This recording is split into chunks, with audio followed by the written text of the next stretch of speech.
3 right now in our top story. Former President Trump and 18 others have been indicted in Georgia on charges related to election interference. Yeah, the nearly 100-page indictment lists a total of 41 counts, with the former president facing 13 charges.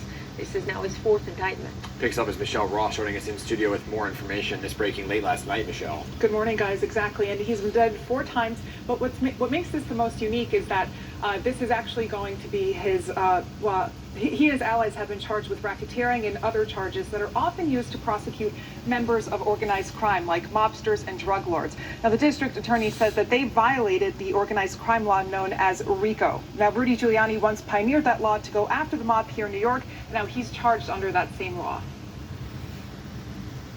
Every individual charged in the indictment is charged with 1 count of violating Georgia's Racketeer, Influenced, and Corrupt Organizations Act through participation in a criminal enterprise in Fulton County, Georgia, and elsewhere to accomplish the illegal goal of allowing Donald J. Trump to seize the presidential term of office beginning on January 20th, 21. The charges allege that Donald Trump and his allies did what they could do to overturn the narrow election results in Georgia. Now, Trump lost by under 12,000 votes, which is less than 0.25% of the 5 million votes. 2 recounts were confirmed, and the Republican governor and Secretary of State certified them. But the indictment says members of the criminal enterprise corruptly solicited Georgia officials, like the Secretary of State, to violate their oaths by unlawfully changing the outcome. Some of his co-defendants include attorneys Rudy Giuliani and John Eastman, former White House Chief of Staff Mark Meadows, and former DOJ official Jeffrey Clark.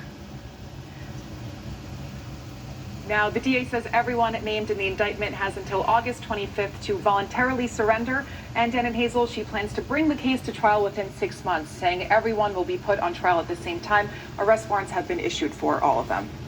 All right, Michelle, thank you for the update this morning. And we're going to have Tara Dowdell, political analyst, with us later on this morning to talk more about this one as well. In the meantime, 6:05, a chaotic scene in Brooklyn as a minibus crashes into a storefront. This happened along Utica Avenue in the Crown Heights section last night. First responders rushed to that scene. 3 people were injured.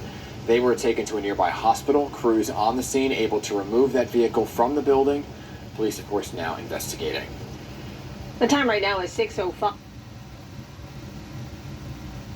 And new this morning.